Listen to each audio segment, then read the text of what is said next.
नमो हरिहंताणं नमो सिद्धाणं नमो आयनीयाणं नमो वत्सायाणं नमो वेसव्यसाहुणं। परिणत नसीब परमेश्वरी भगवान की आदिरूप आदिनाथ भगवान की भगवान सचने महावीर भगवान की आचार्य श्री ईश्वर बादीनाथ सूर्य महाराज की आचार्य विश्वेश्वराय महाराज की ऐसा में विश्व धर्म की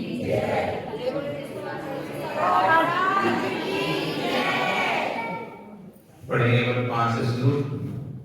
एकी भावं करे विमया या स्वयं करे बंधो घोरं दुःखं घोरतो दुर्निवारणं कुरुति तस्याप्यस्य तैर्मे भक्तिर्मुक्तये चेत् जेतुं शक्यो भवति न तया कोपस्ताव हेतु ज्योतिरूपं दुरितनिर्वाहान्तुमितवंसे हेतुं कामे माहो जिनवरचिरं तत्त्वमेध्याभियुक्ता चेतो वासे भवसि च स्फारोद्भासमानः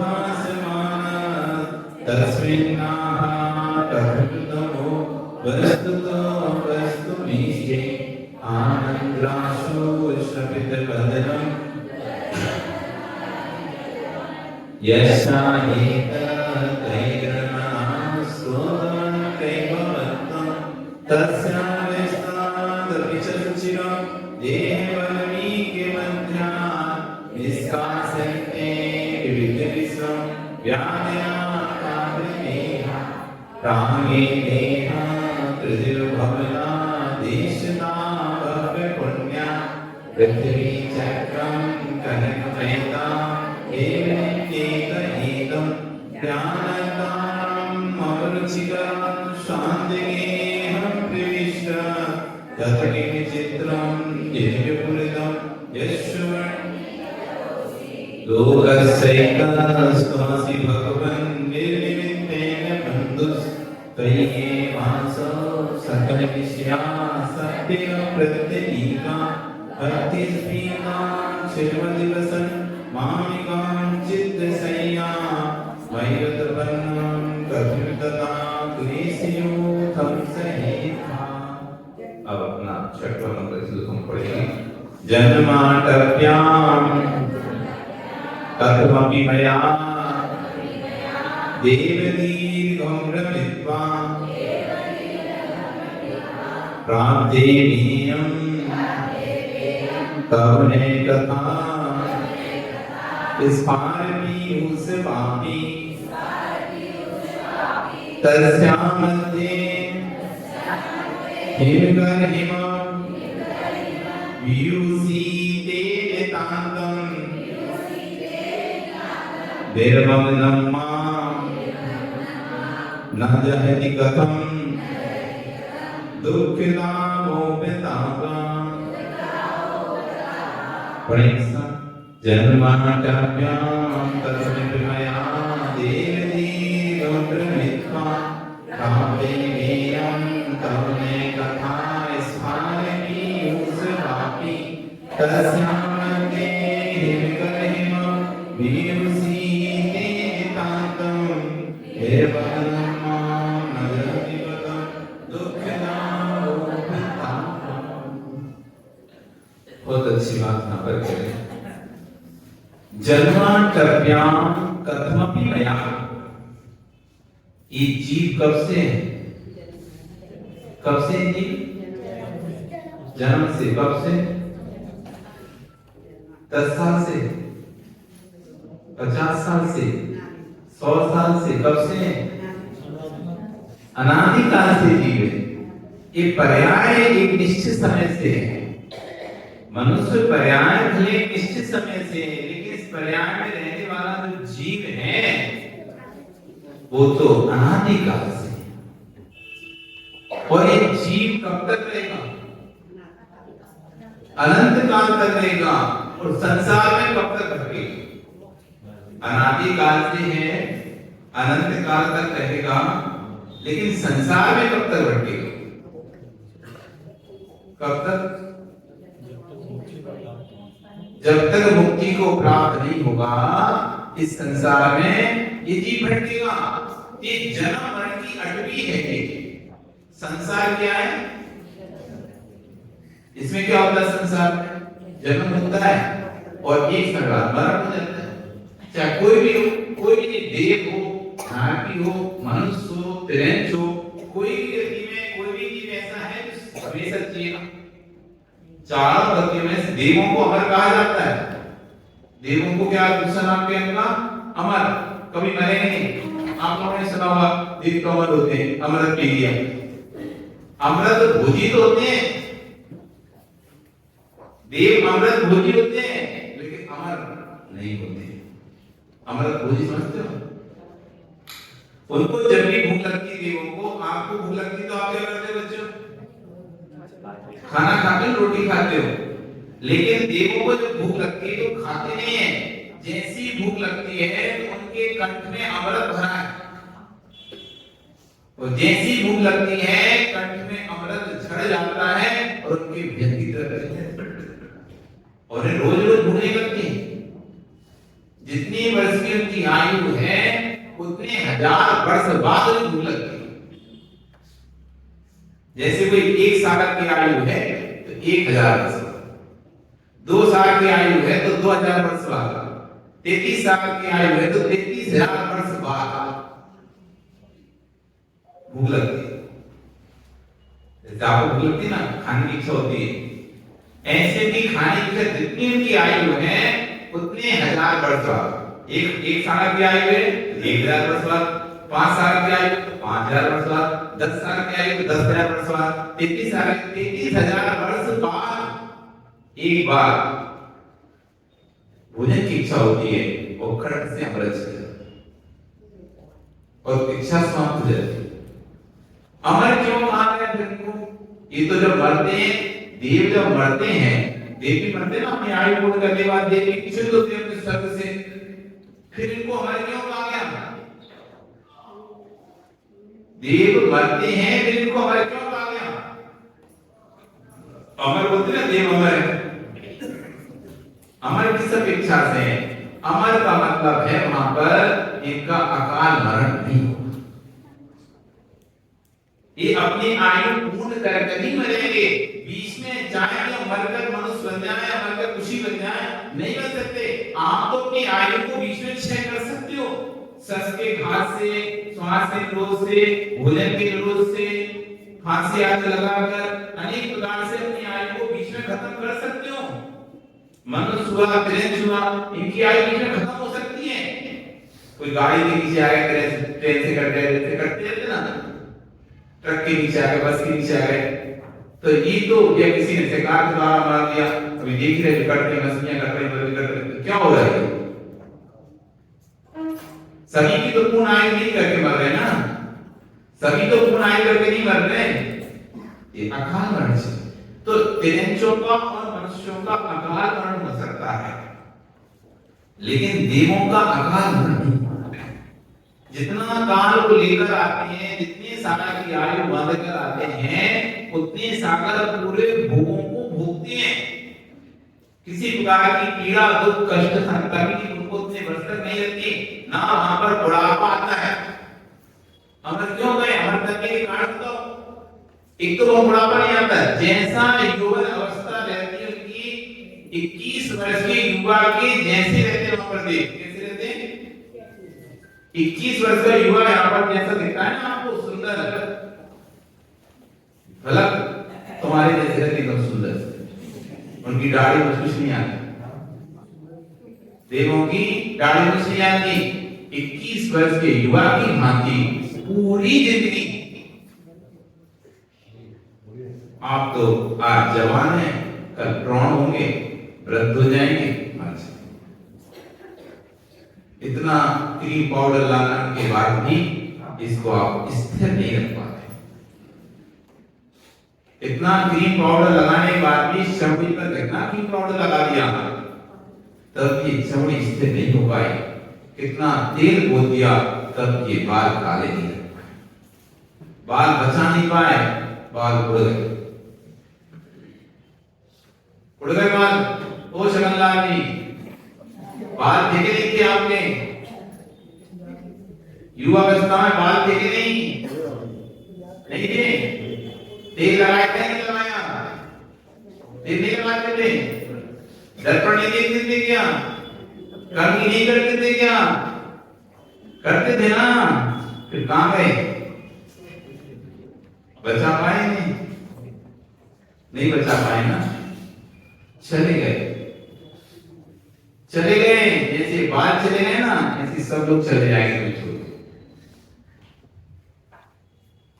सब चले जाएंगे। लेकिन जो देव है वो एक ही अवस्था में पूरी उम्र तक रहते, उनका बुढ़ापा नहीं आता, उनको कोई बीमारी नहीं होती, उनको कोई रोग नहीं होता। और जब उनके मरण का समय आता है तो मरण के समय के 6 माह पूर्व उनके गले में जो माला रहती है वो मुरझाना प्रारंभ कर देती है। उनके गले में एक तेज प्रकाशमान रत्नमयी माला डली होती है फूलों की, वो धीरे धीरे उसका प्रकाश कम होने लगता है, उसकी लाइटिंग कम होने लगती है। जैसे टॉर्च देखी ना आपने, टॉर्च जब उसमें नए तेल डाल दो एकदम मस्त जलती है, और जैसे जैसे उसका सेल खत्म होता चला जाता है तो लाइटिंग कैसी होती जाती है? डिम डिम डिम डिम होती जाती है, और जब पूरी तरह से सेल खत्म हो जाता है तो बंद हो जाता है। टॉर्च देखी ना, जलाई टॉर्च जब चार्ज रहती है तो फुल तो पूरी अच्छी जलती है, और धीरे धीरे डिस्चार्ज होती जाती है तो कम होती जाती है। ऐसे की जो माला है वो जैसे जैसे आयु निकट अंत में आती जाती है वैसे वैसे वो माला मुरझाती जाती है, और अंतिम समय में माला पूर्ण रूप से कांतिहीन हो जाती है।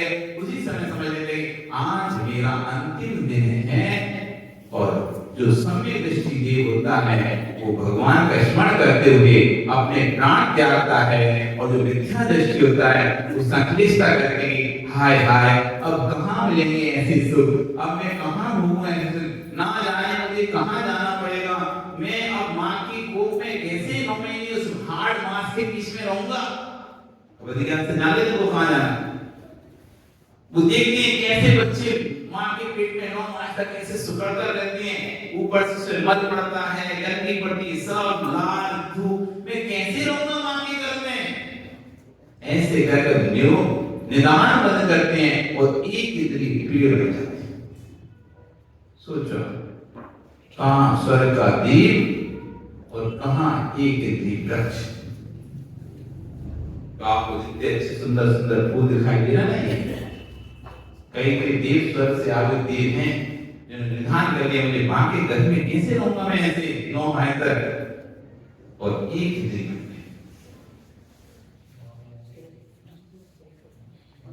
चैते ते धावर तंत्रे यूं परिवर्तन, वहां से स्थावर्तन होता है। ये जीव अनादि काल से चक्र में संसार चक्र में घट रहा है। निगोध, सबसे प्रथम निगोध, एक निगोध का स्थान है इस 3 लोक में सबसे नीचे निगोधी स्थान है। निगोध जहां पर ये जीव सर्वप्रथम यहां से निकलता है, यहां पर रहता है, इस स्थान से 2000 सागर के लिए मात्र बाहर निकलता है। कितने साल की इस निगोध के स्थान पे संसार की अड्डी में, इस संसार की अड्डी में निगोध नाम का एक स्थान है जहां पर इस जीव की आयु आपके श्वास के 18वें भाग प्रमाण होती है। एक श्वास लेने कितना समय लगा? श्वास की तो कितनी देर लगी? सेकंड भी नहीं लगा ना। उस सेकंड भी नहीं लगने का 18वां भाग कर लो आप, कितना छोटा होता है। 1 सेकंड का भी 18वां भाग कर लें अपन, जबकि हमें सांस लेने में 1 सेकंड भी नहीं लग रहा, मुझे सांस लेने 1 सेकंड भी नहीं लग रहा, तब भी उसका भी मान ले 1 सेकंड भी मान ले हम, 1 सेकंड का 18वां भाग उस निगोधिया जीव की आयु होती है। उस 18वें भाग में वो 1 सेकंड में नहीं, 1 18 बार एक श्वास में 18 बार जन्म ले लेता है, 18 बार मर जाता है। आप सोचो कितनी सी आयु है उस निगोदिया जी की। उस निगोदिया जी की एक श्वास 18 बार जन्म मरण होता है, और पूर्ण वेदना जैसे जन्म मरण की हमको होती है, वैसी पूरी वेदना उसको होती है। उसमें आदिकाल से जी पड़ा हुआ उस निगोदिया में।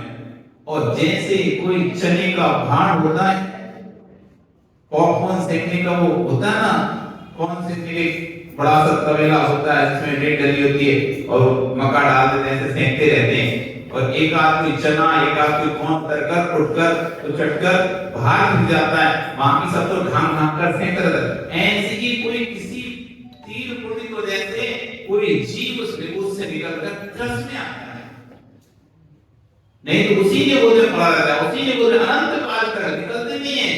जब निकला तो मात्र 2000 वर्ष के लिए निकला, 2000 साल के लिए। कितने साल के लिए निकला ये? मात्र 2000 साल के लिए ये जीव 10 पर्याय में निकला है। उस 10 पर्यायों से 2 इंद्रिय बनना है, उस तरह 3 इंद्रिय बनना है, 4 इंद्रिय बनना है, असंगी पंचमी बनना है, संगी पंचमी में देव बनना है, नारी बनना है, कृत बनना है, मनुष्य बनना है, सम्मोषण बनना है, मनुष्य में स्त्री बनना है, नपुंसक बनना है। इन सारे सबको मिला के मात्र 2000 साल,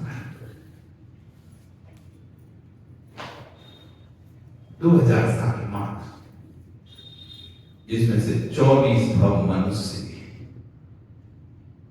कितने से भव दिए? 24 भव मनुष्य। कल्याण करने के लिए सिर्फ मात्र 24 भव, और 24 में से 8 तो नपुंसक के निकल गए, 8 स्त्री के 8 पुरुष। इन 24 वर्ष में कल्याण नहीं हुआ, वापिस पुनः 2000 साल बाद वापिस वो जीव फिर निगोद चला। जैसे कोई कैदी बड़ी मेहनत करके किसी जेल से भागता है, जैसे कोई कैदी इस बड़ी मेहनत करके किसी जेल से भागता है, उसको समय मिलता है अपनी बेईमानी साबित करने का, भागकर, लेकिन यदि वो नहीं कर पाता, वापस पकड़ा गया तो वापस फिर और कड़ी सजा उसे देनी और यातनाएं सहन करना पड़ता है। अब उससे ज्यादा पैदा लग गया पहले से। एक बार वापस पुनः जाने पर अब और अधिक मुश्किल है उसको। जन्मटभ्याम कथमपि मया, हे भगवान मुझे नहीं पता इस संसार के अटक में मैं कैसे भटक रहा हूं, कैसे मुझे पर्याय मिल गई, संभव ही नहीं है। इतना मनुष्य पर्याय प्राप्त करना मतलब ऐसा है जैसे किसी समुद्र में आपने कोई मोती डाल दिया, ऊपर से आसमान से आपने कोई समुद्र में मोती फेंक दिया। अब आपसे कहा जाए कि मोती ढूंढकर लाना है, वो वाला जो तुमने डाला है वही वाला मिल जाएगा, ढूंढ लाओगे? कितना कठिन है। एक समुद्र से वो मोती लेके आना जो मोती आपने छिद्रित करके फेंका है, वो मोती लाना कितना कठिन है। वो मोती कहते हैं फिर भी एक विषय मिल जाए, वो मोती फिर भी एक विषय मिल जाए, लेकिन उससे भी अधिक कठिन है मनुष्य का प्राप्त। रस गाय का दुर्नीति बनना ही इतना कठिन है। मनुष्य तो बहुत दूर की बात है, इल्ली जो बिलबिलाती है इल्ली, वो बनना कठिन है। फिर चींटी, तिरंदी, उससे भी कठिन चींटी बनना, और उससे भी कठिन है पक्षी पतंगे, पक्षी मच्छर बनना, और उससे भी कठिन है पंचेंद्रिय जीव। उसमें भी नरक गति के जीव क्या कल्याण करेगा, तेज गति के जीव क्या कल्याण करेंगे, देव गति के जीव देवों में भूख भोगते थे वो भी क्या कल्याण कर पाएंगे, ना इच्छा ले सकते ना कुछ कर सकते, मजबूर है वो सिर्फ मनुष्य गति का जीव जो कि करके अपना कल्याण कर सकता है। उसमें कितना कठिन है। और मनुष्य भी उत्तम देश संगति ऐसा देश मिल जाना जहां पर आपको अपने धर्म पालने की स्वतंत्रता हो। नहीं तो किसी अरब देश में पैदा हो जाते, धर्म का नाम निशानी नहीं यहाँ पर, ऐसी कंट्री में जन्म ले जाते हैं। लेकिन आपको उत्तम भारतवर्ष में, भारतवर्ष में ऐसे कई प्रदेश हैं जिन प्रदेशों में धर्म नहीं है, लेकिन ऐसे प्रदेश में जन्म होना जहां पर, ऐसे नगर में जन्म होना जहां पर धर्म है, ऐसे संगति में, ऐसे कुल में जन्म लेना जहां पर धर्म है, जैन कुल में जन्म लेना जहां पर बचपन से अहिंसा का पाठ सिखाया, जैन कुल में जन्म लेने पर अच्छे संस्कारों के बीच में पालन पोषण होना, इस सबसे महत्वपूर्ण बात है। पैसा, अच्छे पैसे वाला होना ये कोई महत्व नहीं है कि आप इतने पैसे वाले घर में जन्म हुए। महत्व ये है कि आपके अंदर संस्कार कितने अच्छे हैं। पैसा कितना आपके पास है ये कोई महत्व नहीं करता, आपके अंदर संस्कार कितने अच्छे दिए गए हैं ये महत्व है। अच्छे संस्कारों के बीच में परवरिश होना, अच्छे मित्रों का मिलना। नहीं तो परिवार तो अच्छा है, माता पिता ही बड़े धर्मात्मा है, सब कुछ करते हैं, लेकिन दोस्त जो सर्कल है उनका वो इस तरह का है कि बिगड़ गया व्यक्ति। अच्छी संगति मिलना, उत्तम देश सुसंगति दुर्लभ, मानव कुल पाना, ये सब मिलने के बाद भी भगवान के प्रति आस्था कहां होना। ये तो आजकल लोग देखो, अरे कोई नहीं होते भगवान हमारा, सब अपने कर्म से मिलता है, कुछ नहीं होता भगवान भगवान, हम जितनी मेहनत करेंगे हमको मिलेगा, ऐसी भाषा निकलती है। क्या भगवान मान लगे, क्या मंदिर जाते हैं, क्या मंदिर जाना, पूजा करना, आराधना, ये क्या फालतू की नाटक है, ऐसी भाषा निकलती है। ऐसी भाषा दुर्लभ है आस्था का होना, दुर्लभ है आस्था का होना, देवशास्त्र के प्रति आस्था का होना बहुत दुर्लभ है। पैसा है, परिवार है, सब कुछ है, लेकिन आस्था नहीं है, आस्था नहीं है, समर्पण नहीं है, भक्ति नहीं है, उस पैसे का क्या। माता बहुत अच्छे घर में शादी हो जाए, खूब गाड़ी घोड़ा, खूब नौकर चाकर, सब कुछ घर में है, लेकिन पति से प्यार नहीं है, या पति आपसे प्यार नहीं करता, आपको अपने पति पर प्यार नहीं है, पति आपसे प्यार नहीं करता, तो फिर कितने घोड़े गाड़ी हो, कितना पैसा हो, कितना सब कुछ हो, यदि उसका आपके प्रति समर्पण नहीं है तो क्या वो सब आपको रास आएंगे। उसका मन कहीं और लगा है, शादी आपसे करती है, मन कोई और है, तो कितना भी पैसा आपके पास रख दिया जाए, कितनी भी घोड़े गाड़ी रख दिए जाए, कितना भी सोना दे दिया जाए, तो क्या आपका मन संतुष्ट होगा? होगा क्या? नहीं होगा। पैसा ना हो, पैसा कुछ भी ना हो, गाड़ी घोड़ा ना हो, लेकिन यदि उसका समर्पण आपके प्रति है तो आप गरीबी में भी आनंद ले लोगे। आप गरीबी में भी कैसा आनंद का अनुभव करोगे, नहीं तो पैसे में भी दुख का अनुभव करोगे। आज जगत में ये अलग अलग क्यों हो रहे हैं? पैसे कमी से अलग नहीं हो रहे, समर्पण नहीं था। संबंध तो बना गया था, लेकिन समर्पण नहीं आ पाया। संबंध बन गया था, लेकिन समर्पण नहीं आया था, इसकी बात नहीं।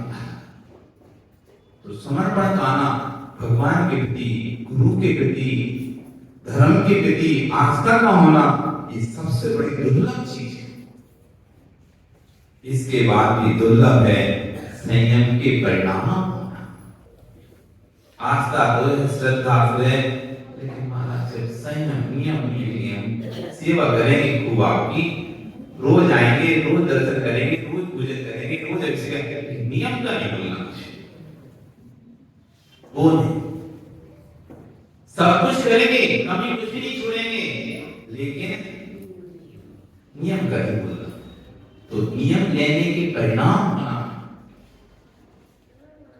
हमने बोला था नए वर्ष में कि अपने जन को ऐसा नियम जरूर लेना 2 माह के परिणाम में कि महाराज जी इस वर्ष हम ये नियम आए हमारे पास, आज से हम ये नियम लेते। हमने तो प्रवचन सबके लिए किए थे, कोई 2 लोगों के लिए प्रवचन तो नहीं किए थे हमने, प्रवचन सबके लिए किए थे, लेकिन परिणाम लोग के ही हो पाए।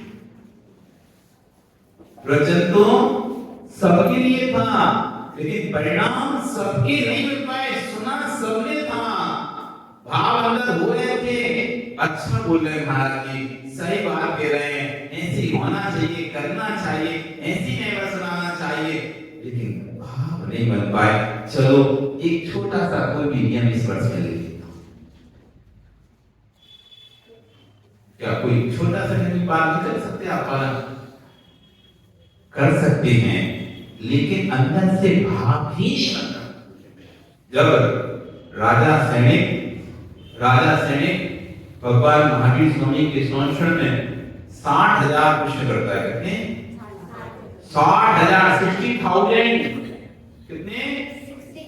60,000 क्वेश्चन करता है भगवान महावीर स्वामी से, और उनके प्रश्नों को सुनकर जो और लोग सुनने वाले थे वो सभी वैराग से विरोध भर जाते हैं। कोई अनुव्रत दे रहा है, कोई महाव्रत दे रहा है, कोई जैनेश्वरी दीक्षा ले रहा है, सब संयम ले रहे हैं। सैनिक वहां पर खड़ा देख रहा, देखो तो मैं तो 60,000 प्रश्न किए, इस प्रश्नों का उत्तर सुनकर संयम धारण कर ले रहे हैं, पर मेरा तो परिणाम ही नहीं हुआ, मेरा तो भाव ही नहीं हुआ कि चलो मैं भी कोई नियम ले लूं। जबकि मैं तो मुख्य श्रोता हूं, भगवान का मुख्य श्रोता, जिसके बिना प्रश्न पूछे बिना प्रश्न की जरूरत प्रश्न होती नहीं है। कितना पुण्य होगा उस मुख्य श्रोता का, आप सोचो, जो भगवान का प्रथम श्रोता है। गणधर के बाद जिसका नंबर आता है, चक्रवर्ती भी उसके सामने पीछे रहे। मुख्य श्रोता सैनिक भगवान से प्रश्न करता है, स्वामी सब लोग तो संयम ले रहे हैं, कोई अनुव्रत ले रहा, कोई महाव्रत ले रहा, कोई नियम ले रहा, कोई कुछ नियम ले रहा, लेकिन मेरे परिणाम क्यों नहीं हो रहे? मेरा मन क्यों नहीं हो रहा नियम लेने का? आज किसी और से नहीं पूछना, आज अपने मन से पूछना कि मेरा मन क्यों नहीं होता है। दूसरे से पूछोगे तो वो सही उत्तर नहीं देगा, लेकिन आप अपने मन से पूछोगे तो सही उत्तर देगा। एक बार हमने आपसे कहा था कि बाहर के लोग यदि आपकी प्रशंसा करें तो अपने आप को प्रशंसनीय मत स्वीकार कर लेना। पन्नालाल जी, कोई बाहर का व्यक्ति आपकी प्रशंसा करे तो आप भूले मत समाना, अरे देखो मैं सब व्यक्ति प्रशंसा कर। घर के लोग जब आपकी प्रशंसा करें, घर के लोग आपका वैसे ही सम्मान करें जैसा आपके बाहर के लोग कर रहे हैं, तो सोचना हाँ कुछ मैं प्रशंसनीय। और उसमें भी ध्यान रखना, घर में भी भाई, माता, पिता, बेटा ये सम्मान करे तब भी अपने आप को प्रशंसनीय मत समझना। तुम्हारी बेटी की मां तुम्हारा सम्मान करे तो अपने आप को प्रशंसनीय समझना। पिता के सामने, मां के सामने आपका बनावटी चेहरा होता है। पिता के सामने, माँ के सामने, बेटों के सामने, घर के भाई के सामने आपका बनावटी चेहरा होता है, अपनी बेटी की माँ के आगे आपका असली चेहरा।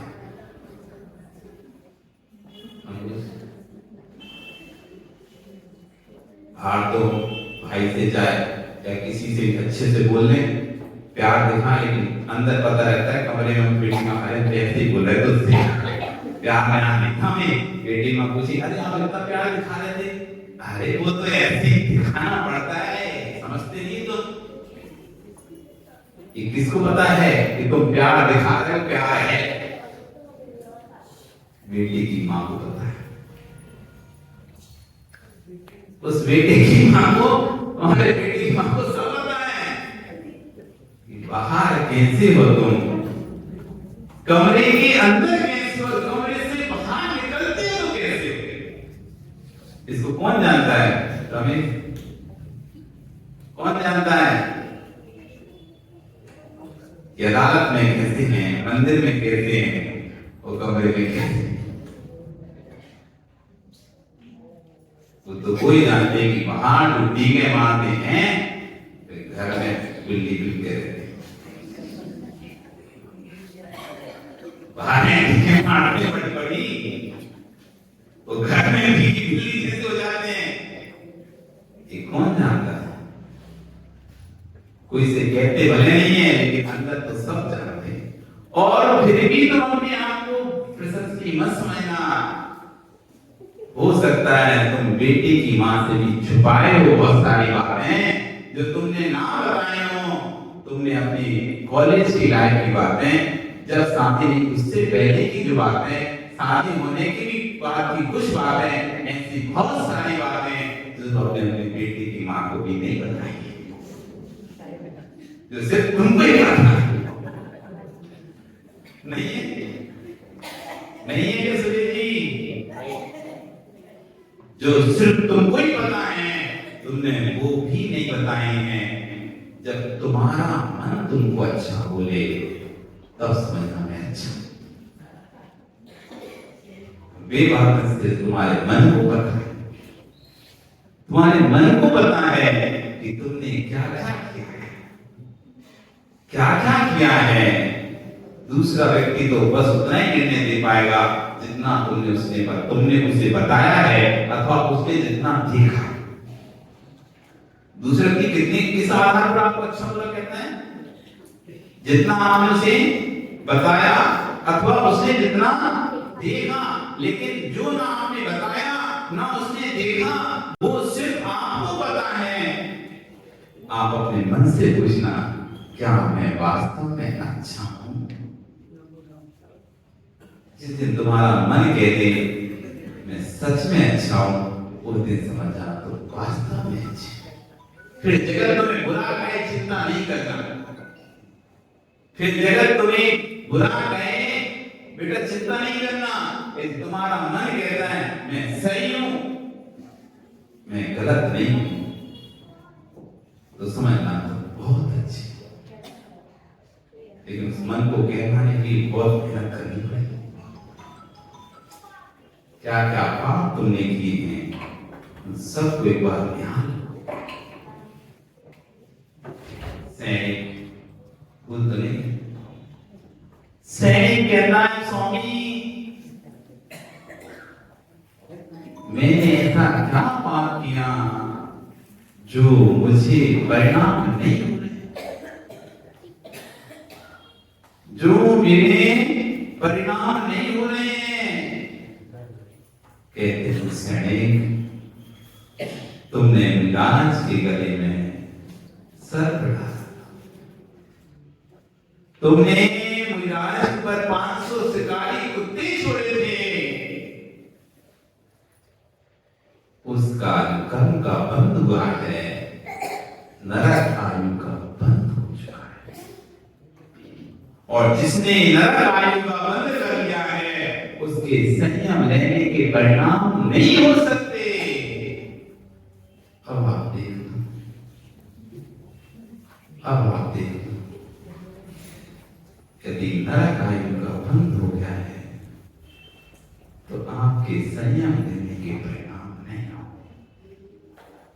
छोटा सा नियम भी नहीं ले सकता। संयम तो छोड़ो, संयम तो बहुत दूर की बात है, वो एक छोटा सा नियम भी नहीं ले सकता। उसमें भी उसे उथल रात्रि भोजन त्याग की बात तो दूर है, यदि उससे कहते हैं रात को 8 बजे के बाद मत खाना तो भी नहीं छोड़ पाए। रात को 10 बजे के बाद त्याग कर दे तब भी नहीं कर पाएगा। इतना भी भाव नहीं है। नरक आयु का बंध हो गया है। अपने अपने परिणामों को ध्यान लेना चाहिए कि कहीं मुझे नरक आयु का बंध तो नहीं। क्यों नहीं हो रहे मेरे परिणाम? क्या मैं योग्य नहीं हूं? जन्मांतर्य ये जन्म मरण की अग्नि में भटकते भटकते भटकते भटकते भटकते भटकते बहुत समय बीत चुका है भगवान। मुझे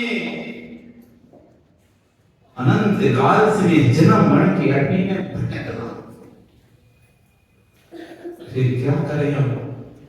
अचानक क्या प्राप्त हुआ मुझे?